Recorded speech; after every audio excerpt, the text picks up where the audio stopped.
Sharadendu sir, ये जो situation आप देख रहे हैं, एक तरफ तो चुनाव का ऐलान हो गया है और पूरा जम्मू कश्मीर चुनावी माहौल में, और ऐसे में एक बड़ी योजना होती है जो अब देखिए सामने भी आ गई है। इसे आप क्या कैसे देखेंगे? क्या ये वाकई में सिर्फ इलेक्शन को डिस्टर्ब करने की कोशिश थी या फिर ये कुछ और है, किसी और प्लानिंग का हिस्सा नजर आ रहा है? देखिए, जिस तरीके से मिलिटेंट एक्टिविटीज़ हुई है north of Pir Panjal, south of Pir Panjal और बारामूला में, किश्तवाड़ में और एक दिन पहले कठुआ में, तो ये दिखाता है कि पाकिस्तान कितना डिस्परेट है। उसने अपने आतंकवादियों को, जिसमें कि जैश-ए मोहम्मद का डायरेक्ट हाथ बताया जा रहा है, उन्होंने इन्फिल्ट्रेट करके इन तीनों इलाकों में इस तरीके की आतंकवादी घटनाओं को अंजाम देने की कोशिश की। लेकिन सिक्योरिटी फोर्सेज, जिनका एंटी इन्फिल्ट्रेशन ग्रिड बहुत स्ट्रांग था, उनको इसकी इंफॉर्मेशन मिली और उन्होंने इस तरीके के ऑपरेशन लॉन्च किए। देखिए, ऑपरेशन किश्तवाड़ और बारामूला दोनों में प्रोग्रेस है। मेरा मानना है कि इस तरीके की एक्टिविटी और होंगी। ये मकसद पाकिस्तान का सिर्फ एक है कि किसी भी तरीके से जो पॉलिटिकल प्रोसेस JNK में चल रहा है, जो इन प्रोग्रेस है, उसको डिस्टर्ब किया जाए। और उनका मानना है कि जब से देखिए धारा 370 हटाई गई है, आर्टिकल 335A को हटाया गया है, इस एक्टिविटी को बढ़ाया गया। और आज की डेट में देखिए डोडा में प्रधानमंत्री की मीटिंग भी होनी है। तो इस तरीके के पॉलिटिकल प्रोसेस में आपकी आतंकवादी घटनाओं को अंजाम देना आसान होता है, क्योंकि सिक्योरिटी फोर्सेस का अटेंशन कहीं और होता है। लेकिन आज की डेट में सिक्योरिटी फोर्सेस, जो डिफेंस फोर्सेस हैं, RR बटालियंस हैं, वहां JNK पुलिस है, वो अलर्ट है, वो सारे इंटेलिजेंस पे एक्शन ले रही है। कोई देखिए आतंकवादी घटना इनपुट मिला और हमने ऑपरेशन लॉन्च किया, वो किसी को अंजाम नहीं दे पाए। बारामूला की जो घटना हुई है उसमें देखिए आतंकवादी आए थे, एक स्कूल में थे, ये इंटेलिजेंस मिला तो 13 और 14 की रात को स्ट्रेट वे उस इलाके को कॉर्डन किया गया और उनको न्यूट्रलाइज करने का प्रोसेस शुरू हुआ और अल्टीमेटली उन तीनों को मार गिराया। हो सकता है एक दो आतंकवादी और रहे हों। ये कॉम्बिंग ऑपरेशन में जब कंप्लीट होगा, जब पूरा इलाका सैनिटाइज किया जाएगा, तो इसकी फर्दर इंफॉर्मेशन आएगी।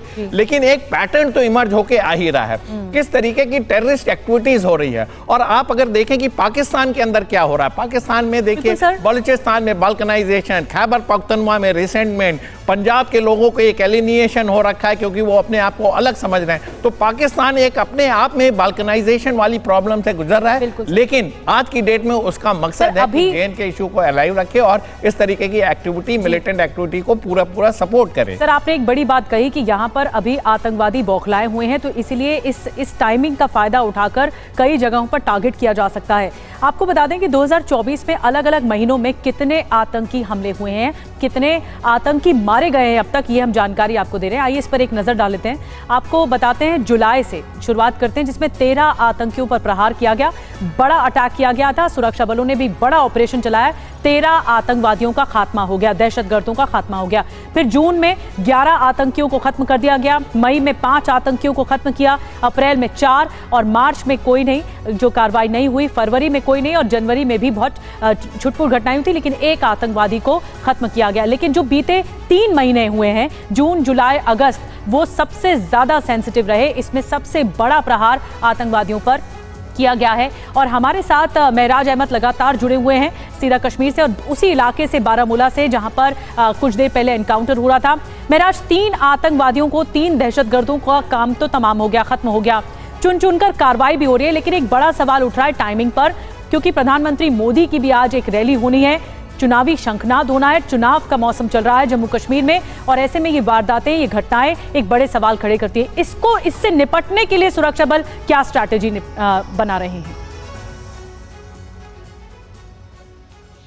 देखिए निधि, अगर हम जम्मू कश्मीर की बात करें विशेषकर, तो यहाँ पे हमेशा से ही एक सिक्योरिटी अपैरेटस जो है वो हाई अलर्ट मोड में रहता है, क्योंकि कश्मीर के हालात ऐसे थे। तो उसके हिसाब से कहा जा सकता है कि कश्मीर पे हालांकि जो सिचुएशन है उस पर कंट्रोल तो पाया गया है, लेकिन जो सिक्योरिटी अपैरेटस है वो कह सकते हैं कि वो सो नहीं पाता है। एक हिसाब से ये कह सकते हैं कि इतनी अलर्टनेस है, लेकिन दूसरे हिसाब से अगर ये कहें अभी जो टाइमिंग है, क्योंकि कहीं ना कहीं अपनी उपस्थिति जो है वो दिखानी जाने की जो है कोशिश की जा रही है। है और उसके चलते जो है ऐसे टारगेट्स को जो है चिन्हित किया जाता है। और बता दें आपको, मिलिटेंट्स द्वारा जब भी ऐसी रणनीति की जाती है तो कहीं ना कहीं सुरक्षा के राडार पे वो फंसते हैं और निस्संदेह ऐसे एनकाउंटर देखे जाते हैं, जैसे जम्मू में भी दिख रहा है और आज जो है अभी कल शाम से जो है बारामूला में भी एनकाउंटर दिख रहा है। तो कहीं ना कहीं जो सिक्योरिटी अपैरेटस है वो ये दिखा रहा है कश्मीर में कि वो सतर्क है और अलर्ट है और कैसे ऐसे किसी भी जो है मंसूबे कोई भी बड़ी कोशिश जो है वो होने से पहले ही वो सेना के रडार पर आ जाती है। और अब नतीजा भी हम देख रहे हैं, तीनों आतंकी मार गिराए गए, जो जानकारी अभी तक है हमारे पास। देखिए, जम्मू कश्मीर के किश्तवाड़ में एनकाउंटर जारी है और एनकाउंटर में सेना के 2 जवान शहीद हुए, 2 घायल हुए, ये भी जानकारी सामने आ रही है। और सुरक्षा बलों ने जैश के 3 आतंकियों को घेर लिया है, तो ये बड़ी जानकारी सामने आ रही है। लगातार ऐसी कोशिशें आतंकियों की तरफ से की जा रही है और सेना के साथ उनका एनकाउंटर। तो ये जो खबर आ रही है वो किश्तवाड़ से है, यहां पर एनकाउंटर जारी है और अभी तक जो संघर्ष हुआ उसमें 2 जवान शहीद हुए, 2 घायल हुए हैं। सुरक्षा बलों ने यहां भी 3 आतंकियों को सराउंड किया है, उनको घेर रखा है।